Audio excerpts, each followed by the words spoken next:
suis étudiant à l'ISFEC, donc là en Master 2. Je suis professeur alternant exactement à l'école Saint-Christophe à Nérac.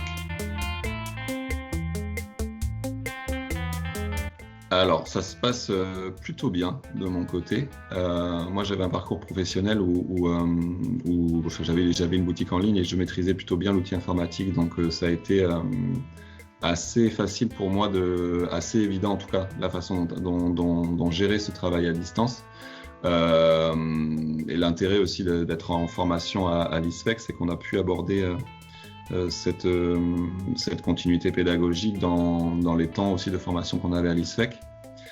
Donc la mise en place en tout cas et le type de fonctionnement qu'on souhaitait avoir, ça s'est fait assez naturellement. La charge de travail par contre que ça a engendré derrière et le fait du coup en tant que professeur alternant en fait on a normalement une partition du mardi au mercredi qui est pour l'école, dans laquelle on est affecté, et le reste de la semaine pour l'ISEC.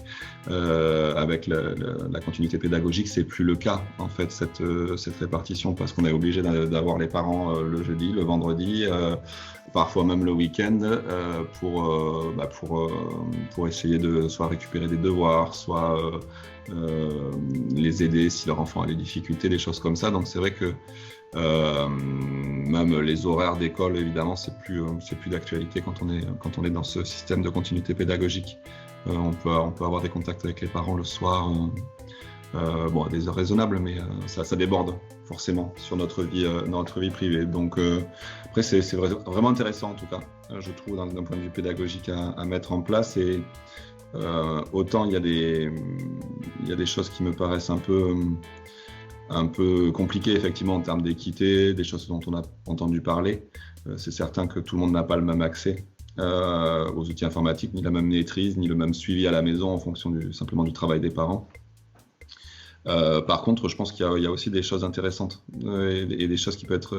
je pense que le temps de travail effectif d'un enfant en continuité pédagogique, le fait qu'il soit seul, ou accompagné par les parents en tout cas, mais qu'on soit plus dans une classe de 30 élèves, ce temps-là fait que je pense qu'il peut y avoir des apprentissages de manière très efficace pour les enfants dans ce système-là.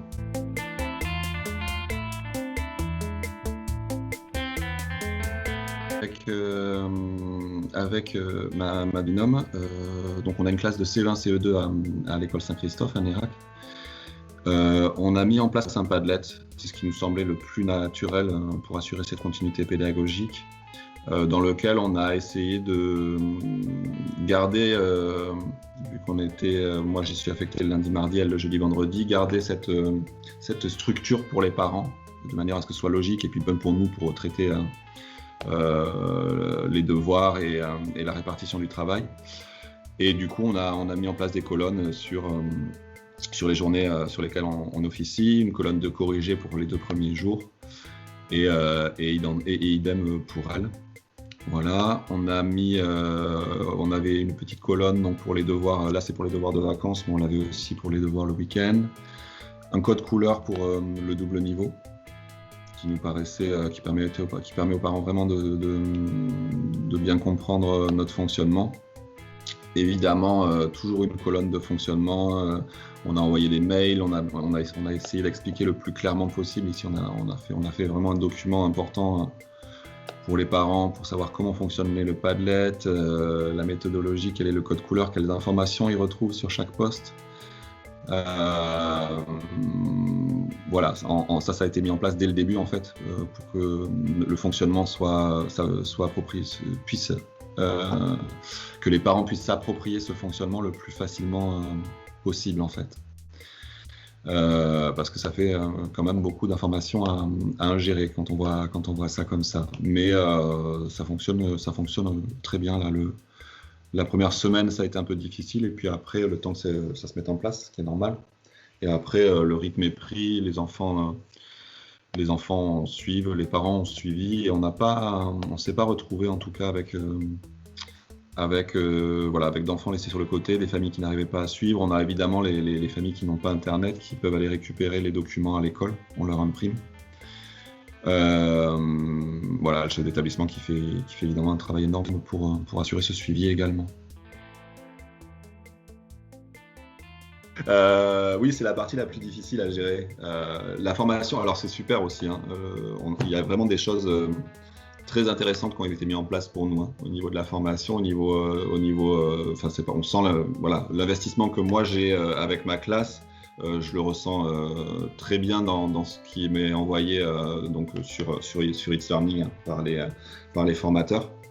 Donc il y a vraiment une volonté de nous faire des choses intéressantes, des choses pertinentes, c'est-à-dire on nous répète souvent, ne faites pas des écrits pour rendre un écrit, en fait. Pour la formation, faites des choses qui peuvent vous permettre de vous servir pour plus tard, ou vous permettre d'avoir du recul sur vous, sur votre façon de travailler. Donc ça, c'est vraiment intéressant. En termes de gestion, c'est quand même lourd, parce que la continuité pédagogique prend beaucoup plus de temps.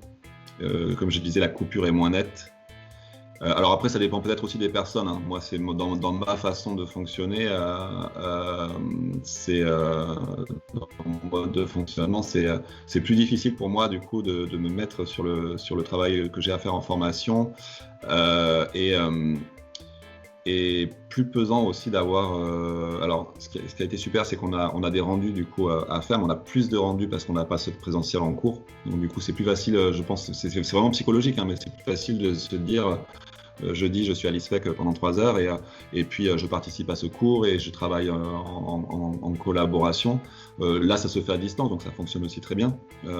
Mais en gros, j'ai fait les 3 heures de cours, j'ai suivi ça, j'ai fait peut-être un petit rendu, mais les choses sont actées. Là, on a des rendus qui s'ajoutent avec des dates de rendus qui s'ajoutent aux évaluations qu'il y a déjà à faire, et on a tout le temps, quand on se connecte sur It's Learning, cette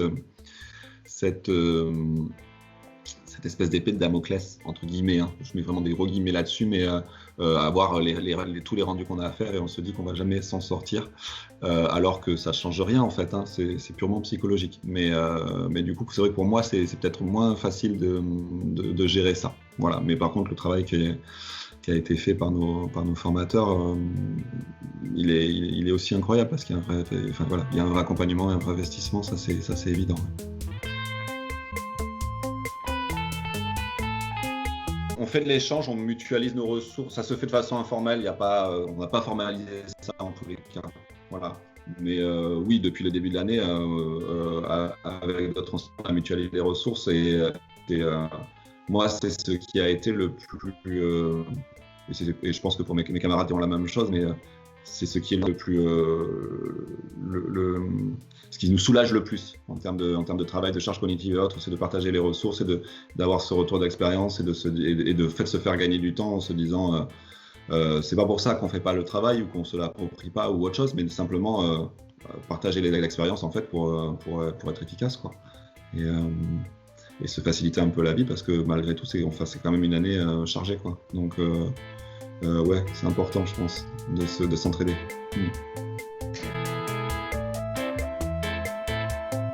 Avec beaucoup d'humour, moi j'ai appelé les moments où on se retrouve pour discuter entre nous, des espèces de moments de thérapie de groupe.